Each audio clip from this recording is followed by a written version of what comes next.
Hi, this is RX-78. This time I will explain the Gundam Mudrock. Gundam Mudrock, model number RX-78-6. As this designation suggests, Gundam Mudrock is Gundam 6. Gundam Mudrock was designated to board the Pegasus class assault carrier blank rifle, although the two were only joined together briefly for the Battle of Jaburo. Gundam Mudrock was given to a team of tank crews and armorers who have been successful at taking down Zaku's with their dated Type 61 tanks. In order to find a solution to maintain RX-78's firepower even when its beam rifle's ECAP ran dry. That is why Gundam Mudrock looks like a Gundam trying to be a gun cannon, because it has been modified to be a bipedal tank, which would be very much a gun cannon. Being left on Jaburo for evaluation had its benefits, as Gundam Mudrock got upgraded with a new cooling system and bigger Minovsky reactor following the success of Gundam Unit 4 and Unit 5. Gundam Mudrock also enjoyed upgrades like the booster pack for Gundam Unit 4 and 5, although for Gundam Mudrock, these upgrades are primarily designed to be used on Earth. Gundam Mudrock also employs a lot of conventional weapons as well, not a big surprise since the development team came from the tank background. Having said that, Gundam Mudrock would still be effective in space, since it was scheduled to join the siege of Abawaku. Gundam Mudrock is also one of the very first Federation mobile suits that are capable of hovering. The Federation was no stranger to hovercraft. The pride and joy of the Federation Air Force was the Mobile Command Center Big Tray, after all. A gigantic hovercraft not only functions as a mobile headquarters that can go anywhere on Earth, it is also a land dreadnought, incapable of launching ballistic missiles with nuclear warheads. The Federation also had miniaturized nuclear thermojet engines by this point, like those on the core fighter that was inside the Mudrock. As more weapon systems were loaded onto Gundam Mudrock, its mobility suffered, so the development team decided to install miniaturized nuclear thermojet engines on its legs to recover and improve its mobility. The downside, however, was that Gundam Mudrock, being one of the first Federation mobile suits with this capability, it would need to figure out how hovering should work for mobile suits. This accumulated effort turned Gundam Mudrock into a hybrid between a boosted Gundam and full armor Gundam. Let's take a closer look and see the modification done on the Mudrock in detail. Gundam Mudrock's head is still in the RX-78 layout. Optics on top, V-shaped antenna, a pair of Vulcans, twin main optics, a face mask, a transceiver on the chin, and cooling exhaust on the side of the helmet. However, the style of the armor pieces are distinctively different. The faceplate has no grille, with reinforcement added at the bottom. The exhaust on the side are simple slot with louver that you don't see on this G-frame. Gundam Mudrock's chest is what you would expect with the new cooling system and larger main erector from Gundam Unit 4 and Unit 5, with extra vents on either side of the collar. Mudrock also received extra armor added on its chest as well. Gundam Mudrock's skirts are further developed from Gundam Unit 4 and Unit 5. The entire front skirt is extended with upper G motors.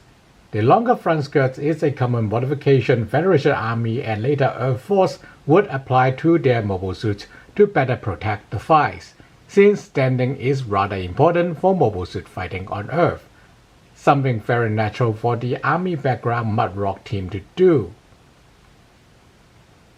Mudrock's side skirts are also extended, although this is not a common Federation Army modification, and they are extended further than the front skirt. You can see the extension is thinner than the original side skirt, which is not the case for the front skirt. It is likely the side skirts are designed to function as canons. improving the Mudrock stability while hovering. The back skirt is also extended with extra thrusters added. Gundam Mudrock's legs are also further developed from Gundam Unit 4 and Unit 5, and look like those on NT1 or Full Armor Gundam 7th. Federation Army also put extra armor on the lower legs as a common practice, again to protect their mobile suit's legs. That's why the knee pad is much larger on the Mudrock. The thrusters on the side are nuclear thermojet engines by overhauling the auxiliary reactors in RX-78 calves. They are supposed to be able to move back and forth, but this G-frame doesn't have this gimmick. The nuclear thermojet engines are still operable in space, and would save propellant for Gundam Mudrock while fighting on Earth, allowing it to hover indefinitely. Gundam Mudrock's arms are less J-directed than those on Gundam Unit 4 and Unit 5 boosted. Instead of trying to fit thrusters over RPG motors on RX-78's shoulder armor, it received a newly designed shoulder armor with more RPG motors. These shoulder armor are also thicker and have extra piece to protect the bicep on the side. The forearm are pretty much the same as Gundam Unit 4 and Unit 5, with the weapon ports and, like the shoulders, more armor. Gundam Mudrock's backpack resembles the one on Full Armor Gundam 7, or should we say the other way around. Not only does it incorporate a twin cannon module like gun cannon, but it also fitted with larger auxiliary reactors powering 2 extra thrusters. The vents near the top of the backpack are exhausts for the cannons, although they also double as extra boosters if the 2 extra thrusters and nuclear thermojet engines don't provide quite enough acceleration. The cannon also double as beam saber racks, as they have occupied the space where the beam saber holster once were. Gundam Mudrock's arsenal is substantial, since it is developed to maintain its firepower even if its beam rifle ran dry. From the top, a pair of 300mm cannons, a pair of beam sabers, falcons on the head, weapon ports on the forearm, and a beam rifle, and a shield that is not included in this G-frame set. The falcons on the head are standard Federation 60mm, mainly used as air defense, but also have been proven to be deadly to mobile suit at close range. The beam sabers are standard Federation equipment now with the added speed from Gundam Mudrock's extra thrust and ability to hover, making it even more surprisingly deadly in melee for a bipedal tank, like gun cannon. That and Gundam Mudrock still have the same state-of-the-art optical computer and learning AI like other RX-78, making it respond faster and more agile than vast majority of Zeon's mobile suit in melee combat. Even if we found no mention of magnetic coating being applied to Gundam Mudrock. Gundam Mudrock's pair of 300mm cannons are the upscale version of the gun cannons, with the same fluid cooling jacket giving it the same rate of fire as Zaku machine gun. These conventional cannons were chosen because Mudrock's development team wanted to conserve as much power for Mudrock as possible for it to operate its beam rifle, prolonging the eventuality of its ECAP running dry. In addition, with an army background, the team preferred the technical flexibility offered by conventional cannons, as they can use different shell type and fire indirectly. Federation did ask the Mudrock team to trial with beam cannons, but even with the new cooling system and pretty much every reactor upgraded, maintaining 2 beam cannons at maximum output is still a tall order for Gundam Mudrock. Between the technical flexibility and operational endurance offered by the conventional cannons, and the potential problems arise even if Gundam Mudrock was using the beam cannons at reduced output, although would still be capable of one-shotting most Zeon mobile suits, the conventional cannon became standard for Gundam Mudrock. Having said that, the Federation still pushed for dual beam cannons for their gun cannon models mobile suits, but that would be a story for those guys. Gundam Mudrock's forearm weapon ports are fitted with grenade launchers, again for tactical flexibility and conserving power for the beam rifle. The back of the weapon ports are exhausts for the grenade launchers, much like the backpack, and also double S boosters, although they only have enough thrust for stabilizing Gundam Mudrock while it is hovering or in space, or giving a small boost to a punch or beam saber strike. Gundam Mudrock's beam rifle is also further developed from those on Gundam Unit 4 and 5. Having more powerful reactors and conserving energy can only get you so far from keeping the beam rifle running dry. This is the Rifle Mudrock's team's real solution for keeping beam rifles ECAP charged, by making it into swappable magazines. In fact, the Mudrock team doubled down on that and designed the beam rifle to hold 2 ECAP magazines at once, doubling the number of shots that the beam rifle would otherwise have. The extra magazines are supposed to be carried on the back of Gundam Mudrock's shield, but since this keyframe set doesn't come with one, so we don't get to see them either.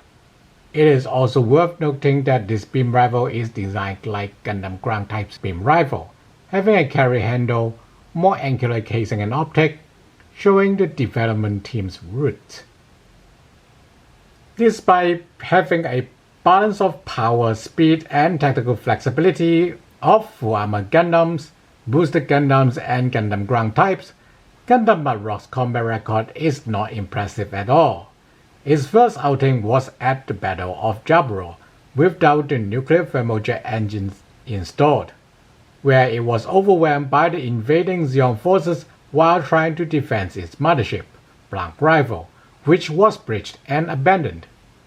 Among Gundam Mudrock's adversaries was the Midnight Fenrir, one of Zeon's most capable Special Operation Mobile Suit team. Blank Rifle was repaired after the battle and launched to space, while Gundam Mudrock was sent to reclaim North America. During the Siege of California base, Gundam Mudrock met the Midnight Fenrir once again. While Gundam Mudrock have completed the installation and adjustment for its nuclear thermojet engines, the Midnight Fenrir also prepared for Gundam Mudrock. Sure, the Midnight Fenrir defeated Gundam Mudrock soundly during the Battle of Jaburo, but they were also unable to destroy the Gundam before Zeon's eventual defeat. They knew if anyone would have ended them one day, it would likely be the Gundam Mudrock. So they made complicated and delicate traps that only the Midnight Fenrir could sprung without a hitch, isolated Gundam Mudrock, and through perfect teamwork, knocked out Gundam Mudrock long enough for them to escape via submarine. Given such unimpressive combat record, you may think the Mudrock team would be chastised.